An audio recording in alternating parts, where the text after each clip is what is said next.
कहाँ से दे देंगे क्वेश्चन, समझ ही नहीं आता था। कभी कभी लगता था कहाँ से ला रहे हैं, ये चीज तो मैंने कभी पढ़ी ही नहीं है, या जो चीज पढ़ रही हूँ उसमें तो ये कहीं है भी नहीं।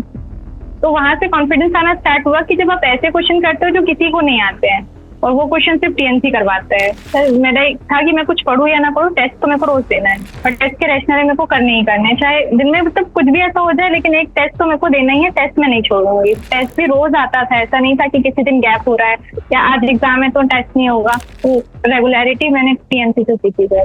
नमस्कार, एक बार फिर से सभी साथियों का हार्दिक स्वागत, अभिनंदन टीएनसी के इस ऑनलाइन प्लेटफॉर्म पे। माई सेल्फ भोजन पलारिया, असिस्टेंट नर्सिंग स्टूडेंट। एक बार फिर से सभी साथियों का हार्दिक स्वागत और मैं करता हूं। आज हमारे साथ एक बहुत ही जबरदस्त रैंकर, डबल डिजिट रैंकर, जिन्होंने बहुत ही जबरदस्त मेहनत के साथ एक बहुत ही जबरदस्त आंकड़ा प्राप्त किया है। आज का इंटरव्यू बहुत खास इंटरव्यू होने वाला है और इस इंटरव्यू में इनसे जानने वाले हैं इनके संघर्ष की कहानी। साथ ही साथ इस इंटरव्यू से बहुत सारे फायदे निकल के आने वाले हैं जो इस समय नर्सिंग ऑफिसर्स की तैयारी कर रहे हैं। तो सबसे पहले तो बहुत बहुत बधाई और शुभकामनाएं ऑल इंडिया रैंक 18 रोशनी कुरवे जी को। Thank you sir. कैसा लग रहा है इस समय? बहुत ही जबरदस्त खुशी का माहौल है और आपके चेहरे पे वो खुशी नजर आ रही है। जी सर। बिल्कुल, आज तो सब घर वाले बोल रहे होंगे और जिस प्रकार से नाम है रोशनी, तो ये वैसा ही काम करके दिखाया है। पूरे परिवार के अंदर रोशनी बिखेरने का काम किया है और पूरे नर्सिंग समुदाय के अंदर भी आपने, नर्सिंग प्रोफेशंस के अंदर भी इतनी अच्छी एक रैंक लेके पूरी और रोशनी बिखेर दी है। तो सबसे पहले रोशनी, आज हमसे आपसे बहुत सारी चीजें पूछने वाले हैं, बहुत सारी चीजें हमसे जानने वाले हैं। हमारे पास एक लिमिटेड टाइम रहेगा, उस लिमिटेड टाइम में हम आपसे बहुत सारी चीजें पूछने की कोशिश करेंगे। सबसे पहले इस इंटरव्यू की शुरुआत करेंगे आपके अपने इंट्रोडक्शन से। जी सर, मेरा नाम रोशनी कुरवे है। मैं भिलाई छत्तीसगढ़ प्रॉपर की निवासी हूँ, और सर मैंने 2022 में नर्सिंग पास आउट किया है। के बाद मैंने 2022 में नर्सिंग पास आउट, 2025 में सफलता, क्या रहा उसके बीच के इस फील्ड में? सर इसके 2022 में पास आउट होने के बाद पहले क्लिनिकल किया मैंने, क्योंकि मतलब लगा नहीं था कि नॉर्सेट कर पाऊंगी। मुझे लगता था बहुत टफ होता है तो शायद नहीं कर पाऊंगी, इसलिए क्लिनिकल ज्वाइन किया। फिर उसके बाद उसी में रहते हुए सीएचओ में पोस्टिंग हो गई। तो वहां पर करने के बाद फिर जब साथ वालों को होने लगा, तब लगा कि नहीं, ये कर सकते हैं, अगर एक बार कोशिश की जाए तो हो सकता है। तो फिर उसके बाद मैंने थोड़ी प्रिपरेशन करना स्टार्ट किया सर। ओके, तो सबसे पहले शुरुआत में ऐसा सोच लिया था कि यार ये तो बड़ा कोई बड़ी चिड़िया का नाम है नॉर्सेट, और उससे डर लगने लगा था, लेकिन उसके बाद साथ वालों ने बोला कि इतना बड़ा कुछ नहीं है, मेहनत करे तो सब संभव है। तो सबसे पहले नॉर्सेट का जो आपने एग्जाम दिया था, तो क्या रहा, कैसा एक्सपीरियंस रहा? सर नॉर्सेट 6 में तो मेरी रैंक कहीं भी नहीं आई थी। मतलब उसमें प्री का जो रिजल्ट आता था उसमें अगर रहता है तो फिर वो रोल नंबर शो करता है, लेकिन मेरा रोल नंबर उसमें था ही नहीं। तो फिर उस टाइम डिसाइड किया कि नहीं, अब मेरे को जाना है एम्स। तो फिर उसके बाद मैंने प्रिपरेशन स्टार्ट की। नॉर्सेट 7 फिर मैंने दिया, उसमें मेरा प्री क्लियर हुआ पर मेंस क्लियर नहीं हो पाया। फिर उस दिन फिर उसके बाद मैंने टॉपर्स के रिव्यू देखे, तो उसमें टीएनसी का टेस्ट सीरीज, मतलब मोस्ट ऑफ द टॉपर्स ने सजेस्ट किया कि टीएनसी की टेस्ट सीरीज लो। तो फिर उस दिन मैंने डिसाइड किया कि नहीं, अब मैं टीएनसी की टेस्ट सीरीज लूंगी और वहीं से प्रिपरेशन स्टार्ट करूंगी फिर से।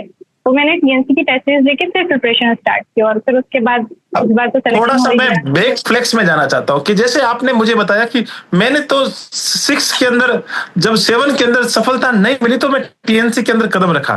तो 6 की बात कर लेता हूँ। मैं जब 7 में आपने देने की जब तैयारी कर रहे थे, तो क्या क्या दिमाग में रहता था कि आसान है, निकल जाएगा, और सिर्फ एंड सिर्फ अगर हम थ्योरी पढ़ेंगे तो सब काम चल जाएगा? किस बेसिस पे आपने 7 का एग्जाम दिया था? तो उस समय मैं सिर्फ कोचिंग ही कर रही थी, तो फिर पढ़ते पढ़ते एक था कि रोज एमसीक्यू बुक से सॉल्व करती थी। ऐसा टेस्ट सीरीज वगैरह उस समय मैंने नहीं लिया था, और प्रिपरेशन मेरी कंप्लीट नहीं थी उस समय, और गाइडेंस भी नहीं था कि कोई टेस्ट सीरीज वगैरह लो। तो फिर उस समय बस ऐसे ही प्री तो क्लियर हो गया, लेकिन मेंस के लिए तो फिर थोड़ी मेहनत चाहिए थी। तो फिर मेंस में नहीं हुआ उस समय। फिर लगा कि एक बार खुद को फिर से टाइम देना कहाँ से चाहिए। आपको पता लगा कि टीएनसी के लगातार आपने कहाँ से देखा? कोई सोशल मीडिया से देखा, या किसी टॉपर्स का इंटरव्यू देखा, या किसी दोस्त ने बताया? सर टॉपर्स के इंटरव्यू देखे यूट्यूब पे, फिर वहीं से सजेस्ट, मतलब लगा कि हाँ, जब इतने टॉपर्स यहाँ से निकलते हैं तो इन्हीं के साथ तो कॉम्पीट करना है आगे। बिल्कुल, तो फिर बिल्कुल। यही सबसे पहले जब टीएनसी के अंदर आपने पैर रखा, कदम रखा, तो टीएनसी के साथ आपने जो प्लान परचेज किया, आप लगातार उसके साथ आगे बढ़ रहे थे। तो सबसे पहला जो रैंक दिया था, सबसे पहला जो एग्जाम दिया था, कौन सी रैंक आई थी सबसे पहली? उसमें 4000 थी सर। नहीं लगा कि यार हम तो कहीं रेस में ही नहीं है? फिर उस दिन सोचा कि आज 4000 में हूँ, कल 400 में आऊंगी और उसके बाद 4 में भी आऊंगी। ये उसी दिन सोच लिया था। बहुत ही बढ़िया, बहुत ही शानदार और बहुत जबरदस्त। अब मैं बात करता हूं कि बहुत शानदार आपने स्ट्रेटजी सोची थी कि भाई कुछ भी हो मुझे तैयारी करनी है, मैं 4000 से 4 तक आने की कहानी बनाऊंगी, और उस दिन से आपने मेहनत करना शुरू कर दिया था। अगर मैं बात करूं कि पेपर, जब आप रोजाना पेपर दे रहे थे, रोजाना टीएनसी के साथ वीडियो एमसीक्यू बैच भी कंटिन्यूसली आप देख रहे थे, जो सॉल्यूशन देख रहे थे, तो कैसा लगा कि भाई टीएनसी में ये कंटेंट है वो किस प्रकार का लगा? कहाँ से दे रहे हैं ये क्वेश्चन, समझ ही नहीं आता था। कभी कभी लगता था कहाँ से ला रहे हैं, ये चीज तो मैंने कभी पढ़ी ही नहीं है, या जो चीज पढ़ रही हूँ उसमें तो ये कहीं है भी नहीं। तो वहां से कॉन्फिडेंस आना स्टार्ट हुआ कि जब आप ऐसे क्वेश्चन करते हो जो किसी को नहीं आते हैं, और वो क्वेश्चन सिर्फ टीएनसी करवाता है। और वही क्वेश्चन एग्जाम में आता है। जी सर, मतलब उस समय एंजाइटी कंट्रोल होती है क्योंकि ऐसे क्वेश्चन हम पहले से करके आ चुके हैं। बिल्कुल बिल्कुल। तो ये होता है हमेशा, क्या होता है कि लेवल्स धीरे धीरे इंक्रीज होता है, और बहुत सारे लोग ऐसे होते हैं कि बस हाँ एक रटी रटाई थ्योरी बच्चों को पढ़ा देते हैं, वे पढ़ लेते हैं, जिसकी वजह से बच्चे को बस इतना ही लगता है कि यार इतना ही नॉलेज सफिशिएंट है। ऐसा नहीं है। जब एम्स की 20+ की जो एक्सपर्ट्स टीम है, टीएनसी टीम आपके नए नए रोजाना क्वेश्चन बनाती है। पढ़ाना कोई बड़ी बात नहीं है। आप 1 घंटे का लेक्चर लेंगे तो आसान लिया जा सकता है, लेकिन अगर किसी को बोले कि उस 1 घंटे के लेक्चर में से 100 क्वेश्चन बना के दो, एक टॉपिक के 100 नए क्वेश्चन बना के दो, तो भैया पसीने आ जाते हैं, बहुत मेहनत लगती है। मुझे लगता है ना कि सबसे बड़ा डिफिकल्ट टास्क जो होता है वो क्वेश्चन मेकिंग होता है, और लगातार टीएनसी हमेशा इस काम को रोजाना करती है, मेहनत के साथ करती है, और कम कॉस्ट के अंदर करती है। ये टीएनसी की बहुत ही बड़ी खासियत है। और दूसरी सबसे बड़ी मैं अगर बताना चाहूंगा, क्वालिटी के साथ कोई समझौता ना होगा, क्वालिटी हमेशा टीएनसी की बरकरार रहती है। अगर मैं बात करूं कि जब आप रोजाना पेपर दे रहे थे तो गलतियां होती थी, मिस्टेक होती थी, कैसे कंट्रोल करते थे? सर मिस्टेक को मैं कॉपी में लिखने लग गई उसको, और फिर अपने नोट्स में एड ऑन करने लग गई कि अगली बार जब मैं उस टॉपिक को रिवीजन करूँ तो अगली बार सही रिवीजन करूँ, और जो चीज मैंने छोड़ दी है उसको मैं पढ़ूँ इस बार। क्योंकि बहुत छोटी छोटी चीजें होती है जो इंसान छोड़ देता है, और वही चीज फिर फाइनल में आपको पीछे कर देती है। तो बिल्कुल मिस्टेक बुक पे फोकस किया कि छोटी छोटी चीजों को कैसे आसान बनाया जाए। जो चीजें नई चीजें मिल रही है टीएनसी के अंदर, बहुत सारी चीजें ऐसी है जो बच्चों को कई बार तो ऐसा लगता है बच्चों को पता ही नहीं होती है, और बच्चा ऐसे सोचता है कि यार ये कोई क्वेश्चन थोड़ी आएगा, ऐसे तो क्वेश्चन आता ही नहीं है। लेकिन वही क्वेश्चन जब एग्जाम में आ जाता है तो यार ये तो मैं पढ़ लेता तो काश ठीक होता। तो ये चीजें जब टीएनसी ढूंढ के लेके आती है, क्वालिटी कंटेंट लेके आती है, मेहनत करती है, रोज नए क्वेश्चन बनाती है, खुद से बनाती है, पूरी मेहनत करती है ना, तभी चीजें बाहर आती है। अब मैं पूछना चाहता हूं, कभी पेपर अच्छा होता था, कभी पेपर खराब भी होता था। जिस दिन पेपर में अच्छी रैंक नहीं आती थी, टीएनसी का पेपर दिया, आज अच्छी रैंक नहीं आई, तो एंजाइटी होती थी, तो कैसे कंट्रोल, कैसे कॉप अप? सर मेरी एक फ्रेंड थी, उसने भी टीएनसी की टेस्ट सीरीज ली हुई थी, तो पहले मैं उसका भी रैंक पूछती थी कि तेरा रैंक क्या है। जैसे मिस्टेक्स होती थी या रैंक खराब आती थी तो मैं अपने फ्रेंड्स के पूछती थी कि तुम्हारे रैंक क्या है। तो फिर वहां से था कि नहीं, अब नेक्स्ट टाइम उसको अच्छे से करना, और वो चीज को हम लोग आपस में डिस्कस करते थे कि ये गलती हो रही है तो क्यों हो रही है, उसमें क्या उसका लॉजिक है। फिर सर के वीडियो वगैरह जैसे कुछ चीजें नहीं समझ आने से फिर उससे पूछकर आपस में डिस्कस करके वीडियोस देख करके फिर उसको सॉल्व करते थे।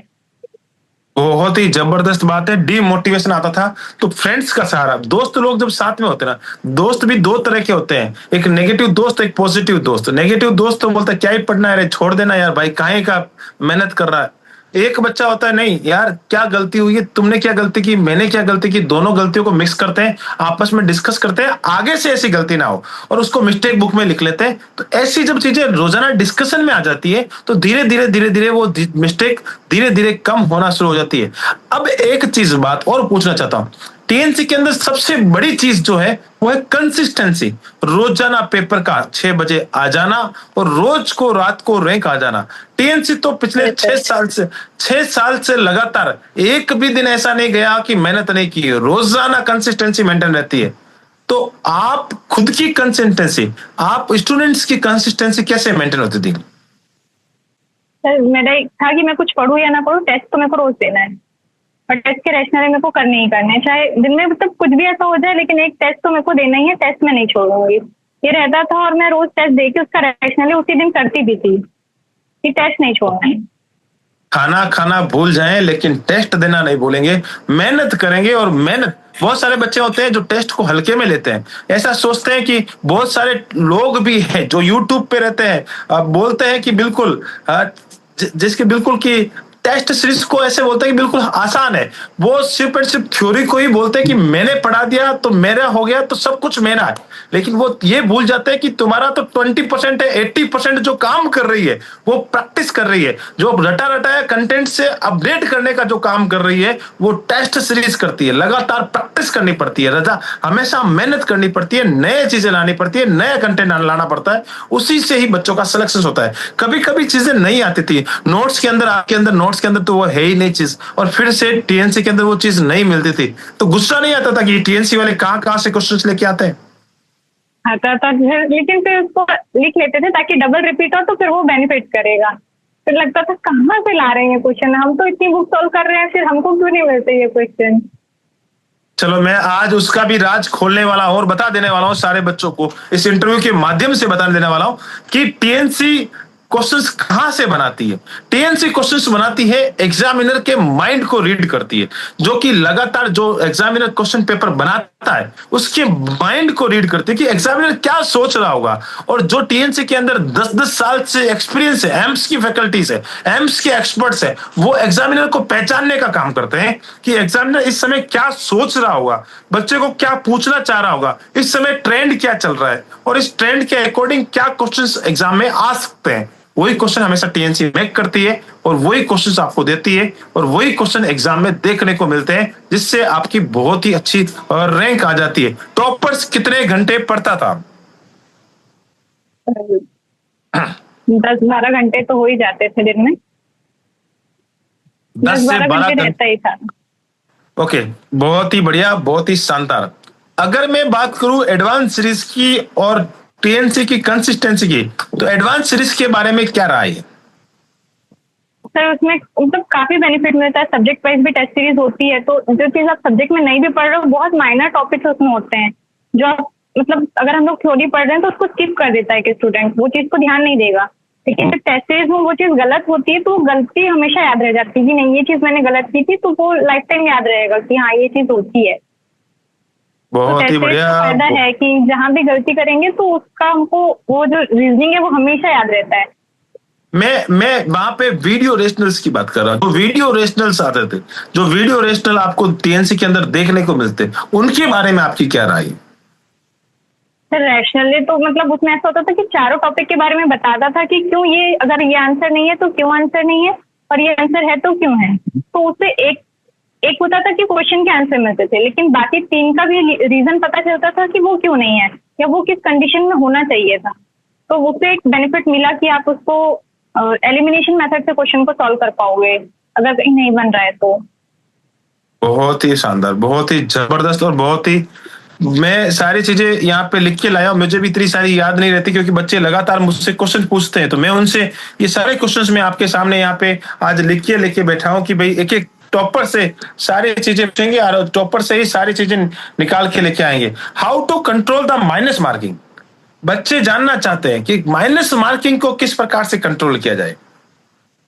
सर टेस्ट देते जाओ, माइनस मार्किंग खुद ब खुद समझ आते जाएगा कि तुक्का कहाँ मारना है और कहाँ नहीं मारना है। तो टेस्ट देने से मतलब माइनस मार्किंग बहुत कंट्रोल हुई है। बहुत सारे बच्चे, बिल्कुल मैं सिलेक्शंस को पढ़ना नहीं मानता। बहुत सारे बच्चे कि हमने कंटेंट पढ़ लिया, इतना सारा चीजें पढ़ लिया, पढ़ना ही सब कुछ नहीं होता है। पेपर के अंदर पढ़ना ही सब कुछ नहीं है, पेपर के साथ आपको प्रैक्टिस करना इंपॉर्टेंट है। कहां पे तुक्का मारना इंपॉर्टेंट है, कहां पे तुक्का नहीं मारना इंपॉर्टेंट है, कहां पे माइनस मार्किंग को कंट्रोल करना इंपॉर्टेंट है, कितने टाइम में करना, मैनेजमेंट करना वो इंपॉर्टेंट है। सारे फैक्टर्स रैंकर्स बनाने को बहुत ज्यादा इंपॉर्टेंट करते हैं। अब मैं एग्जाम डे की बात कर लेता हूं। एग्जाम के दिन सबसे ज्यादा एंजाइटी रहती है। एग्जाम के दिन माइंड में इतना प्रेशर रहता है कि आदमी को लगता है कि यार क्या ही होगा, मेरा कैसा नहीं होगा। तो उस दिन कैसे मैनेज किया अपने आप? फिर एग्जाम के एक दिन पहले आपकी और अवधेश्वर की वीडियो आई थी, तो वो वीडियो देख के बहुत हेल्प मिली। मतलब तब तक तो एंजाइटी थी, लेकिन आप लोगों की जो पॉजिटिव बातें थी तो फिर उससे लगा कि नहीं, अब यहाँ अगर इतने लोगों में मैं कंप्लीट कर पा रही हूँ तो मैं एम्स में ही निकाल लूंगी। और आपके वीडियोस वगैरह थे तो वो मोटिवेशन का काम कर रहे थे सर, तो फिर वहां से मेरी एंजाइटी कंट्रोल हो गई और मैंने सोच लिया था कि इस बार तो बस जैसे टेस्ट दे रही हूँ मैं वैसे ही जाकर एग्जाम भी दे के आऊंगी। ओके, जब एग्जाम हॉल के अंदर बैठे थे तो पहला क्वेश्चन आया, दूसरा आया, तीसरा आया, और पूरा पेपर जैसे 18 मिनट का सेक्शन चल रहा था और मेंस के अंदर 45 मिनट्स के सेक्शन चल रहे थे, तो उस दौरान टीएनसी की कितनी याद आई कि हाँ यार मैं टीएनसी की टेस्ट सीरीज दे रही हूँ या कुछ अलग देखने को मिल रहा है? टीएनसी से कुछ अलग नहीं था सर, मतलब जितने सिनेरियो बेस्ड क्वेश्चन थे सारे टीएनसी के थे। जिस बच्चे ने टीएनसी की टेस्ट सीरीज लिया उसके लिए वो मुश्किल नहीं था। बिल्कुल, बहुत ही जबरदस्त और बहुत ही शानदार। लास्ट में मैं एक सवाल पूछना चाहता हूँ, बहुत सारे बच्चे इस सवाल को लेकर उत्साहित रहते हैं कि मैडम से पूछा जाए कि कितने क्वेश्चंस आपने प्रीलिम्स के अंदर अटेम्प्ट किए, कितने क्वेश्चन सही राइट हो गए, कितने गलत हो गए, इसी प्रकार से मेंस का स्टेटस भी बताएं। सर प्री में मैंने 74 अटेम्प्ट किए थे, उसमें से 8 माइनस हो गए थे। और मेंस में मैंने 137 अटेम्प्ट किए, उसमें से 19 गलत हुए। सैल्यूट है आपको, क्योंकि इतने कम क्वेश्चन अटेम्प्ट किए हैं, 137। आज बच्चों को पता लगेगा कि हाँ कि माइनस मार्किंग और पेशेंस लेवल, देखो यहाँ पे बहुत सारे बच्चों ने ना 140, 142, 145 तक गए थे, लेकिन वो माइनस के अंदर कहीं ना कहीं पीछे रह गए। 137 क्वेश्चन अटेम्प्ट, बहुत ज्यादा, बहुत कंट्रोल, सोची समझी, इसको मैं बोल सकता हूँ स्ट्रेटजी है, बहुत शानदार, बहुत जबरदस्त। लास्ट में मेरा आपसे एक सवाल है कि जो रैंक आपके एग्जाम देके बाहर आए और आपको लगा कि क्या मेरी रैंक इतनी आ जाएगी, मेरा सिलेक्शन होगा या नहीं होगा, क्या थ्योरी थी आपकी माइंड? इस बार तो लगा था सिलेक्शन तो हो जाएगा और 500 के अंदर रैंक भी आई होती थी, लेकिन अब टॉप 100 होगा ये नहीं सोचा था सर, पर सिलेक्शन तो कंफर्म था। बहुत ही शानदार और बहुत ही जबरदस्त। अब एक सवाल टीएनसी से रिलेटेड पूछना चाहता हूँ, क्या सबसे अच्छी चीज लगती थी टीएनसी के अंदर? सर रेगुलरिटी, मतलब आप रोज सुबह टेस्ट दोगे, शाम को आपको रैंक पता चल जाएगी और फिर आपको पता चल जाएगा कि आप कहाँ कमी कर रहे हो, तो उससे आप अपने आप को इम्प्रूव कर पाते हो रोज रोज। आंखें खुलने पे सबसे पहले मोबाइल देख के अपनी रैंक दिखती थी गलती कि आज मेरी रैंक क्या है, तो अगर रैंक गलत होती थी तो फिर सोचती थी कि नहीं आज मेरे को इम्प्रूव करना है, आज मेरी रैंक इतनी नीचे नहीं होनी चाहिए, आज मेरे को ऊपर जाना है। तो वो था कि उसकी रेगुलरिटी मैंने मेंटेन की और टेस्ट भी रोज आता था, ऐसा नहीं था कि किसी दिन गैप हो रहा है या आज एग्जाम है तो टेस्ट नहीं होगा, ऐसा नहीं, टेस्ट रोज था, तो फिर वो टेस्ट रोज दिया भी मैंने। तो रेगुलरिटी मैंने टीएनसी से सीखी है। मैं बिल्कुल बता देता हूं कि टीएनसी लगातार 6 साल से एक भी दिन मिस नहीं किया, लगातार रोजाना पेपर करवा रही है, रोजाना कंसिस्टेंसी के साथ पेपर को अपलोड करती है, उसी मेहनत के साथ करती है, उसी मेहनत के साथ रिजल्ट देती है और पूरी टीम पूरे एफर्ट्स के साथ लगातार कंटिन्यूसली रहती है। तो 100% जब आपकी और हमारी जब मेहनत साथ में मिलती है तो सिलेक्शन बनना और टॉपर्स बनना 101% तय हो जाता है। लास्ट में मेरा एक सवाल आपसे, बहुत ही इंपॉर्टेंट सवाल, बहुत सारे बच्चे टॉपर्स को देख रहे हैं और टॉपर्स से जानना चाहते हैं कि यार आप तो टॉपर्स बन गए, अब हमें भी टॉपर्स बना दिया जाए। क्या ऐसी स्ट्रेटजी है, क्या ऐसा रामबाण है, क्या ऐसा एक मूल मंत्र है, वो हमें दे दे रोशनी, जिससे हमारी जिंदगी के अंदर भी रोशनी बिखर जाए। तो वो चीज आज रोशनी को देके जाना है कि ऐसा एक मूल मंत्र, क्योंकि बच्चे जो है ना उससे जानने की कोशिश करते हैं, क्योंकि जो ठोकरे खा के उस लेवल तक पहुंचा है तो दूसरे बच्चे को वो ठोकरे नहीं खानी पड़े, वो संघर्ष नहीं करना पड़े, दूसरों से देख के सीखने में बड़ा फायदा होगा। तो लास्ट में आपका एक सजेशन दे जिससे बच्चे फॉलो करें और एक अच्छी रैंक को लेकर आ सके। मेरा यही है कि थ्योरी बस काफी नहीं है, टेस्ट सीरीज की प्रैक्टिस करना चाहिए। जब तक आप टेस्ट सीरीज की प्रैक्टिस नहीं करोगे तो रैंक आपको पता नहीं चलेगा और कहीं ना कहीं पीछे रह जाएंगे हम भीड़ में। तो टेस्ट सीरीज जरूरी है और डेली एक टेस्ट देना है, वो सोच के रखना है कि मैं आज कुछ भी करूं लेकिन एक टेस्ट तो मेरे को देना ही देना है। बिल्कुल बिल्कुल, बहुत ही जबरदस्त, कम शब्दों के अंदर आपने ऐसी रामबाण दे दी कि भाई ये संजीवनी है, इसको लेके जाओ और ये काम करोगे तो 101% सिलेक्शन होगा।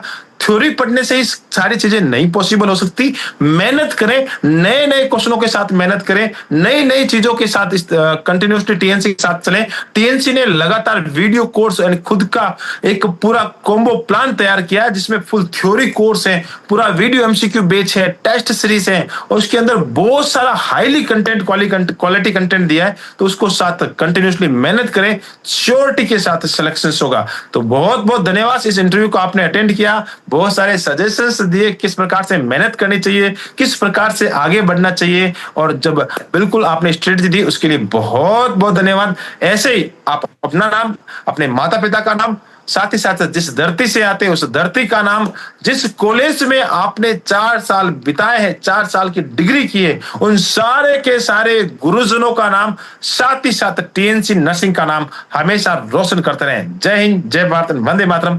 Thank you so much. Thank you sir.